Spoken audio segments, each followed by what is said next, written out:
Hi, folks. Welcome to another episode of Film Study. This is Ken McCusick, and we're back again tonight with a special episode talking to Quentin Crisco. He's of On Tap Sportsnet. He's going to talk to us a little bit about Eddie Jackson, sure, but also some of the other Ravens who used to be Bears. I'm thinking about Kyle Fuller. I'm thinking about Roquan Smith.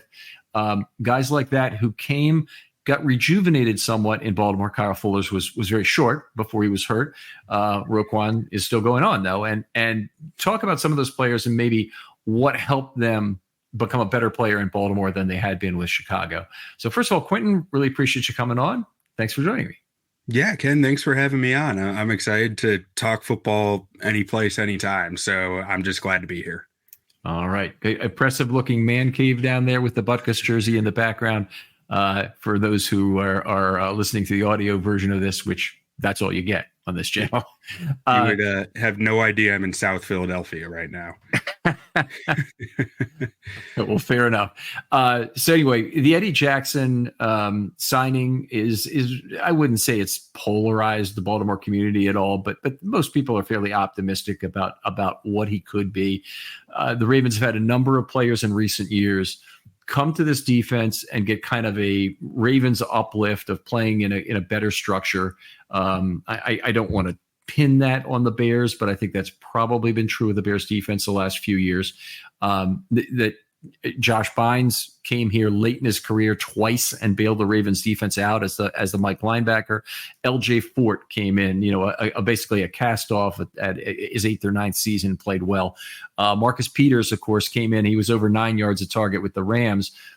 They traded him for nothing, and by the end of the season, he was all Pro 1. So that was a pretty good pickup. Justin Houston, of course, came to the Ravens late in his career, and the Ravens had general success finding some pass rushers, including Jadeveon Clowney and Kyle Van Noy as well, who came and had career years late in their career. And then a younger player who came to the Ravens, obviously not on his last chance or anything, but Roquan Smith at age 25, had some uneven play with the Bears. I think he's clearly been a better player for Baltimore than he was in Chicago. But maybe we start with him and talk a little bit about what you saw out of him in Chicago, and if you continue to follow in Baltimore, what you've seen from him here. Yeah, no, Roquan was a fan favorite in Chicago, and most of the fan base was pretty sad to see him go, and the only people who weren't sad to see him go were the people saying don't pay a middle linebacker. And they got the same fate with the Tremaine Edmonds signing anyways. So it was kind of like that. There's some sour grapes there with some folks still. But ultimately, we all thought Roquan was really kind of the heartbeat of the defense at times, especially like the year he was traded, because let's be honest, that defense was lacking so much talent.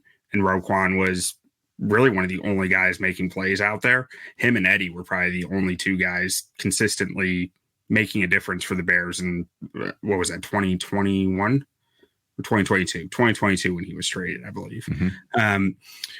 So really, one of the things that really hurt Roquan in Chicago was a constant change of scheme, constant change of what's going on around him. Like his rookie year under Vic Fangio, he's looking really solid. And there was some maturity stuff there that he kind of had to grow into as well. But we thought he looked like a guy who was going to really grow into something in Chicago and be, the next Chicago linebacker, the next great one. Mm-hmm. Then Vic Fangio leaves, right? Becomes the head coach at Denver. We bring in, what was his name? Chuck, the former Indianapolis coach. Pagano? Yeah, Chuck Pagano to be defense coordinator. Strong coach, good scheme, all that. But it was just, it was almost like there was catering to try to keep Fangio's defense in place for a while there. And, if you're going to bring in a DC, tell them you're running your scheme. It's yours, like not trying to cater to what the players had before. And I think that impacts the defense and the way it played. You had some stuff with, I think for Roquan, it's really important that you can keep him clean up front. Mm-hmm. And the Bears had some issues with keeping Eddie Goldman on the field, their nose tackle. Akeem Hicks was getting injured, and so they had kind of a rotating front in front of him, a revolving door of defensive tackles and nose tackles there at times. And I think that impacted his play because, I don't think his size is ever going to allow him to be the best stack and shed linebacker, So he kind of needs someone to keep him clean. When that happens, he can be one of the best linebackers in the game because of his instincts, his speed, his aggression. There's so much to like in his game, and the athleticism that he has really allows him to be a difference maker in coverage too. But it was up and down when that defensive line in front of him was more of a revolving door like that. And then after Pagano left, they had Sean Desai in there for a little bit, and I think Roquan had a better year under Desai, but the defensive talent was dwindling it by then.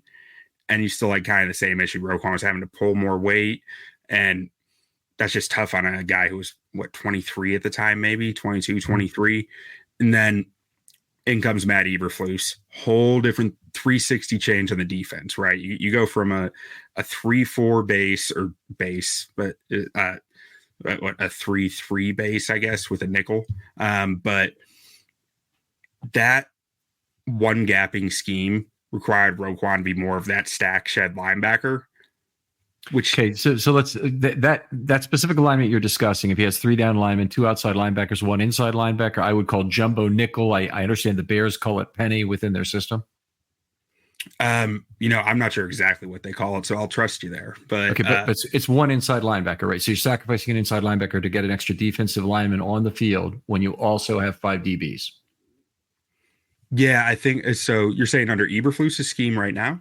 Well, the defense you were just describing, I think it was you were attaching it to Eberflus. It was you called it a 3-3-5. So a 3-3-5 typically I would think of as being 3 down linemen, 2 outside linebackers, no, that was 1 inside. I was talking about or the under Desai. Okay. That was it. I said 3-4 base, but who runs a 3-4 base anymore? You almost always have a nickel on the field, so you're taking a linebacker off. Okay. But that was just me trying to get a little cute there with my terminology, I guess. Okay, fair enough. When Eberflus came in, it switched to the 4-3 front, the 1 gapping scheme that asked linebackers to really be more present up at the line of scrimmage in their run fits. And that requires Roquan to play through blockers more. He's much better playing around blockers. He's better using his speed, using what he is good at. And, when Eberflus was hired, a lot of us kind of thought Roquan might not fit this because he's not what Eberflus wants. Eberflus wants big, long linebackers who can play through guys. And Tremaine Edmonds prizes playing through anybody, but he's got the desired length and desired size. He's more of a clear profile fit.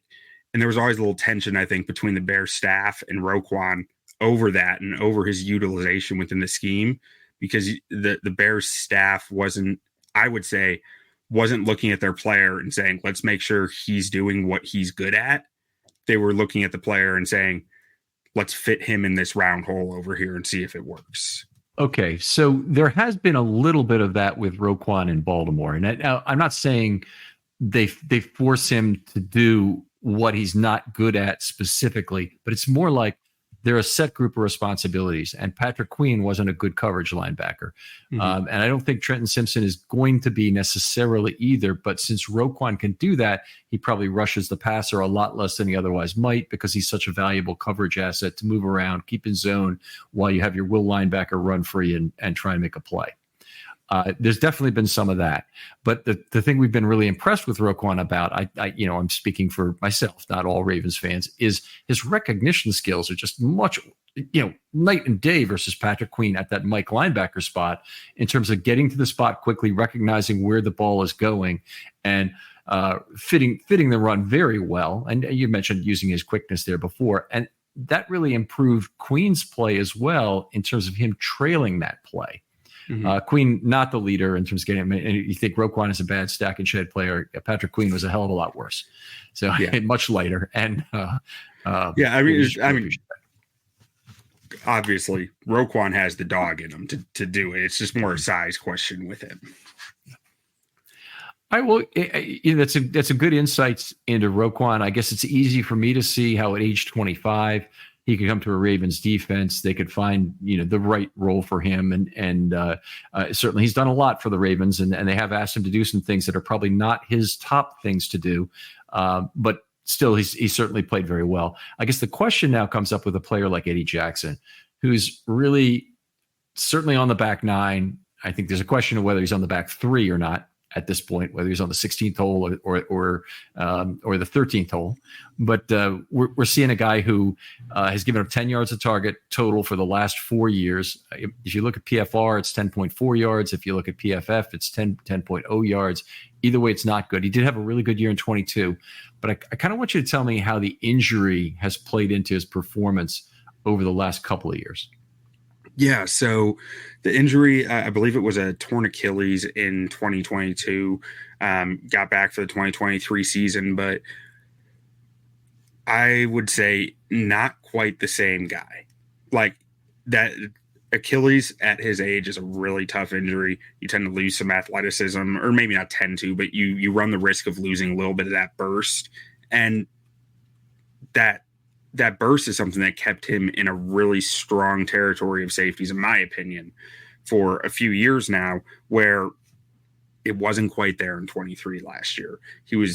There were a lot of times you'd be sitting there watching the tape and thinking, man, last year, 2 years ago, Eddie Jackson makes that play, but he's a step slow right now.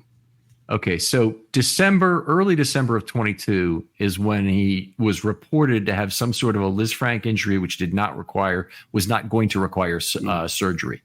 Is it that or the Achilles that really has stuck with him through the 23 season? I'm sorry, it was the Liz Frank. For some reason, I had it in my head it was an Achilles, and I was talking through that. But the Liz Frank, I mean, I think it did have that effect on him, where he just wasn't quite getting the same burst that we were used to from him. And he was never the most explosive player. He was always more of a smooth athleticism and kind of a surprising athleticism when coming downhill on a pass or covering deep range, but more of a glider. Like I always say that the best center field free safeties, that they don't burst, they don't run fast, they just glide to wherever they need to go. And that's what Eddie Jackson had. And it just felt like he was not quite at the normal speed last year as he was in previous years. Okay. All right. Fantastic. So anyway, in theory, the Ravens obviously worked him out. They know a little bit further where he is from an injury standpoint at this point. But in theory, he could be getting towards the end of whatever was holding it back in terms of the Liz Frank injury. Or the Ravens may have just signed him on a non-guaranteed basis. They're going to look at him during training camp and they're going to see if he makes the roster or not, or somewhere in between where he's got $250,000 of guaranteed money, but he's not paid a lot. I am making the assumption that he'd have signed for a vet min amount given the number of safeties that are on the market right now. Would that be your assumption as well?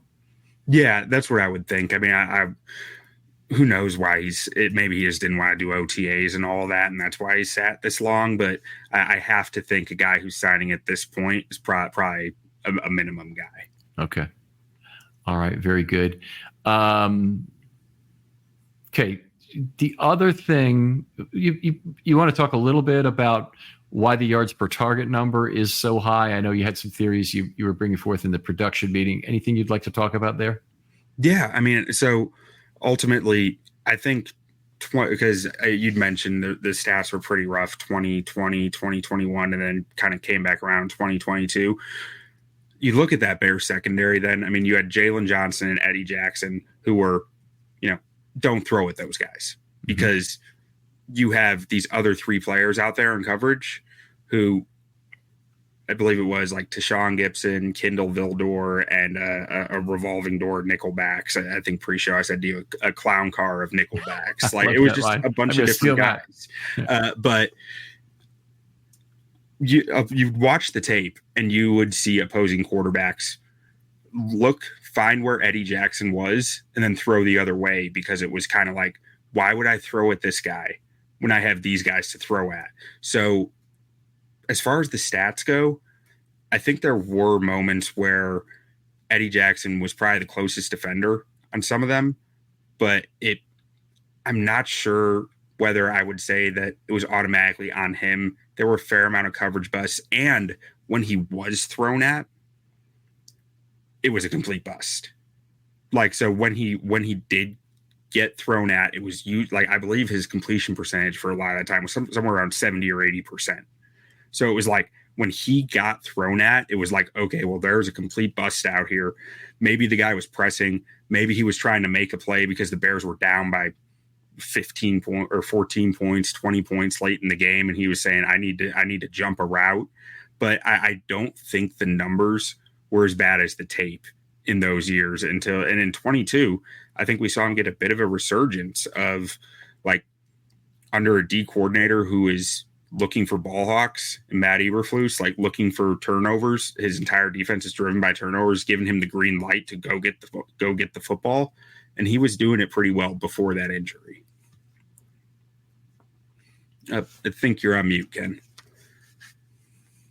It wouldn't be a show if I didn't do that to myself at least one. Take a drink, put on mute, don't come back. Anyway.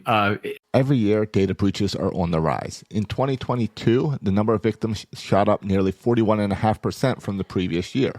And your personal information is at risk. With hundreds of commercial databases ready to be hacked, and that number of victims, it keeps going up each year.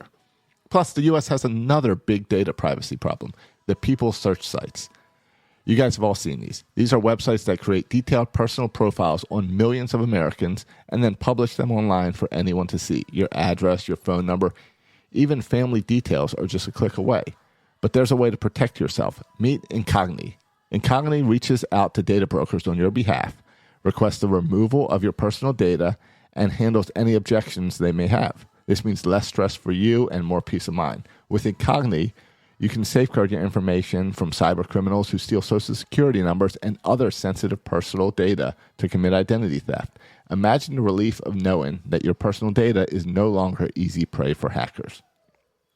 Incogni also protects you from data brokers selling your information to companies to target vulnerable and disadvantaged groups, exposing you to even more discrimination. These lists with titles like Tough Start, Young Single Parents, Rural, and Barely Making It can harm you both online and offline. Don't let your personal data fall into the wrong hands. Take control with Incogni today. Visit incogni.com/film study and safeguard your privacy now. It's time to reclaim your digital security. That's Incogni/film study. INCOGNI.com/film study. Incogni, your shield in a digital world. It's good to hear that about Jackson. He is a couple of years older now. Obviously, the chance of recovery to a portion of what he was in 22 becomes lower and lower with each passing year. At least that's the way I would say it. The other thing that has really never been good about Eddie Jackson is the missed tackle rate has always been high. So he's got a 14.5% career missed tackle rate. If I just look at that among 2023 safeties using the PFF definition in both cases and rank them percentile-wise, it would fit in the 32nd percentile of safeties for 2023, so well below average. But it's a little worse than that because PFF has a trailing period over which they look at missed tackles, so they're averaging them over the last few years. At least I think this is true because their missed tackle rates have been going up and their definition has been getting tougher. So if I'm comparing Jackson's missed tackle rate, some of that's on an easier definition from 5, 6, 7 years ago. And he's I'm averaging that and comparing it to 2023 only, where the standard is tougher, and he still shows up in the 32nd percentile when I think he probably would be in the 26th or 27th percentile.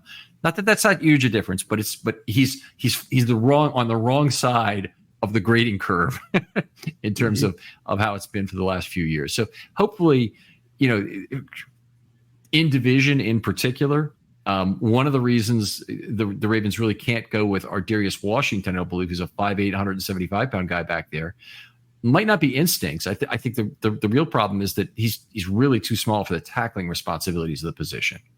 So I'm hoping that Jackson can provide that. Is that an unreasonable hope? Set your bar low. He's going to miss tackles. Like he's not a forceful tackler. He's just not. He's a long, gangly safety who is not going to be out there imposing his will on a lot of people. He will surprise you in run fits at times. Like there were in 22, when the Bears were the worst team in football, he was saving their run defense at times. But I wouldn't set the expectation at, oh, this guy's a great run defender. Like, he's gonna miss tackles in the run fits. He's a lot of times it seems like he is overshooting the outside shoulder of the guy he's going to chase down, and he will just almost fly by them, forcing him back inside. Mm-hmm. Maybe getting an arm on him or something, but that's about it. And unless the next guy cleans it up, it's nothing there. I'm not sure exactly how much of that might be scheme, might be fixable or what, but he does a good job of forcing guys back inside, forcing them, towards the cylinder of the field where the help is at. He is very conscious of that and does a good job of it. But as far as being the guy to actually make the solo tackles, that's just not who Eddie really is. I wouldn't expect that out of him for him to suddenly change that of his career. I've got to look at some of the things you're telling me about getting beat deep, which you mentioned earlier, and some of the missed tackles, and really see if a high percentage of his yards came in terms of yak relative to other safeties. Then is it a case where the yards per target of 10 includes 4 yak per play or something, such that that's a lot of the yards he's giving up, or is it differently distributed? And I have to relativize that to other safeties, but I'd be really interested to know the answer to that question. I would say it's differently distributed because I think a lot of the missed tackle issues, I believe, do come on run fits. Like, it is the run game much more than I think it's the pass game, just based off my memory. Like, I could be mistaken on that, but based on what I recall, it's usually he's pretty reliable at getting stops as a tackler against the pass. And really, I think he plays the football a lot against the pass. So when he is in position to make the tackle on a catch, he's in position. He is playing the football, so he's coming right on the football. It's not like he is in pursuit of the runner necessarily. Okay. All right. Fair enough. We're seeing the Ravens make a big bet, not in terms of cap dollars, because I expect that's very small, but they're making a big bet on a team that is playoff ready and a guy they're going to depend on not only to play the split field role, but to be the backup for Marcus Williams. Probably the only backup, because there really isn't anybody else unless they want to pull Hamilton completely out of any kind of role close to the line of scrimmage. Is this a bet that you think is a good one with Eddie at this point in his career? I think for the price tag, I definitely think so. I mean, if you are looking at him for a split field safety role, I think that is where you can hope he can still revive his career. Like, the Bears ran a lot of cover 3 last year. They also ran more cover 4 than you'd expect. Mm-hmm. But I think the cover 4 was partially because that's where Eddie is most comfortable. And that's what he's best at, is that quarter of the field, maybe getting late rotations in there. But cover 3, I think, is what he kind of needs to avoid at this point. Trying to keep his area of the field a little bit smaller, because I do think he has lost that half step, that step, however you might want, whatever amount you might want to define it. I think narrowing his coverage area gives him a chance to be that playmaker, as opposed to being a deep center fielder where he's covering a third of the middle of the field on, two-way go. It's a little bit different than covering half the field in a split field concept, or a quarter of the field in quarters. Okay. Well, there certainly are opportunities with Marcus Williams really being the free safety on this team, a guy who almost never comes to the line of scrimmage. There would certainly be opportunities, I think, to have Jackson not covering any deep third, despite being in there as a split field player. If you want to rotate, use him as a robber, bring him up into one of the short zones, whatever it might be. So there are opportunities. That's good to hear if you're still positive on him being a reasonable split field option. We do have. Well, and with that, I mean, so those late, like, there was a point in his career where there were, friends of mine who are DB coaches would say Eddie Jackson is the best safety at late rotations in the NFL. Like, that is so in a robber role, Mm-hmm. He has the instincts. He has the knowledge. Like I wrote down some notes here. Recognition and football IQ, still there. Decisive, still there. Anticipates throws, still there. Aggressive run tackler was never there. But in the run fits, he will surprise you at times.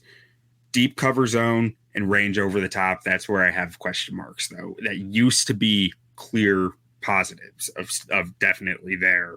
And that's where I'm not sure. So if you're talking more a robber roll or coming more a rotating downhill in any way, I think there's a chance he might be able to do a little something. Okay, well, that's exciting. That's really good news to hear from someone who's a little bit closer to it, obviously. And I don't think they'll ask. I don't think basically he'll ever be asked to play single high. So I think what he'll play, what the Ravens have done the last few years, is intimidate opposing quarterbacks with less than elite arms. And in the division, that's Joe Burrow.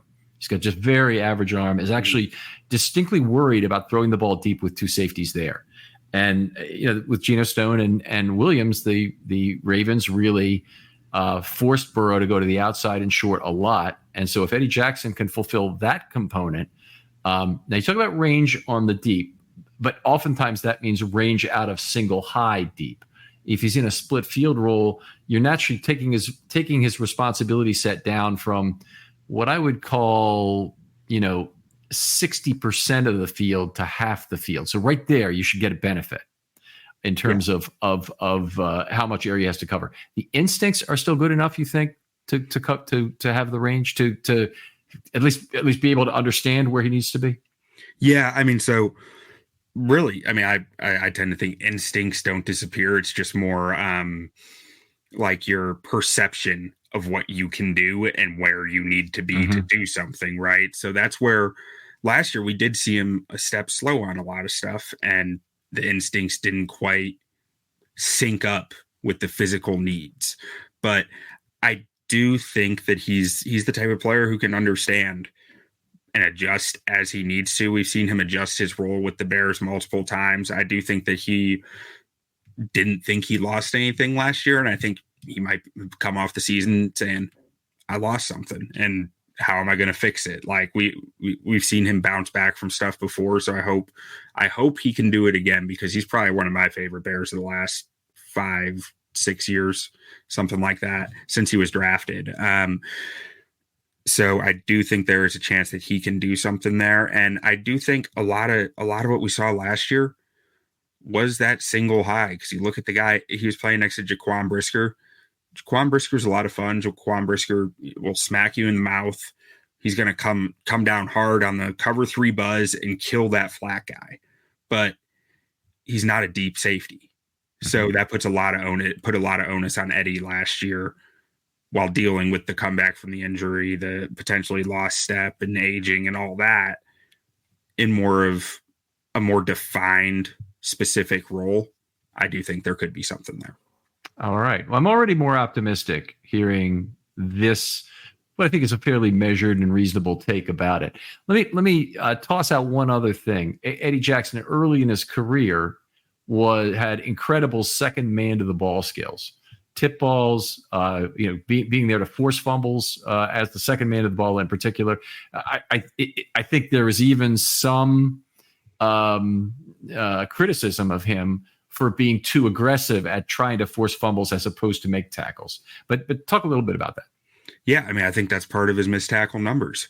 I think that because as you were asking about the run after catch numbers potentially being high, I was thinking he does have missed tackles in the pass game, but it's usually when someone else gave something up and he's the second guy there and trying to, punch the ball out, but he's not Peanut Tillman doing boxing training all offseason. He's not punching it that hard. So I do think there is some tendency to go for the force fumble too much there, but I also just think that those instincts, like being potentially a step slow at this point for second man of the ball stuff, I think you're still right there. Whether it's a force fumble or a tip ball, like maybe you have to dive for it instead of catching it in stride. But I think that there's still potential there for him to still have enough range to be effective in those or to be opportunistic in those situations. Okay. Well, very good. This is a very optimistic viewpoint on Eddie Jackson. I appreciate it. And I'm glad to hear there are some explanations for some obviously some fairly poor numbers over the last 4 seasons since his last Pro Bowl All-Pro year. But it's this is good. And what kind of probability would you assign to the following exacta? The Ravens are able to place Eddie Jackson in a split field role. He could be healthy and good enough that the Ravens can continue to play Kyle Hamilton at the nickel role, where he's the best horizontal defender in the NFL. He'll take away the strong side of the football field for you. It's really the most important thing Eddie Jackson provides the Ravens is that Kyle Hamilton can play up front. Doesn't even have to be a great player. Just has to be okay enough to hold that off. Probability the Ravens get that from Eddie Jackson this year? I'd put it somewhere around just below 50, probably. Like, I think there's a shot. I have a hard time saying it's 50-50 flat, but I think there's a shot. I do worry a bit about, whether injuries keep compounding. So the health part there does make me hit the brakes a little. But then I think about, like, the Ravens have a lot of talent in their secondary. They can give Eddie a pretty solid size, or not solid, a pretty shrunken zone to just say, hey, if the ball comes here, it's yours. Like there's a lot of length and a lot of speed and talent in that secondary that I think you can do some interesting stuff with for an instinctive ball hawk like that. Especially a guy who walked into the NFL, had multiple pick sixes as a rookie, had 6 more the next year, and his first 3 years, there was all top 10 defenses, and he was a major part of that. Like, I think that the guy does have high standards for himself and for the guys around him, and there's something to be said for that, and I'm sure that fits the Ravens way perfectly. All right. Well, Quentin, I really appreciate this. A good amount of detail on who Eddie is. We appreciate this and some of your thoughts about Roquan and his ability to adapt here in Baltimore to what's going on. Tell folks where they can talk football with you online. Yeah, you can follow me on Twitter. My handle is BuckhissStats.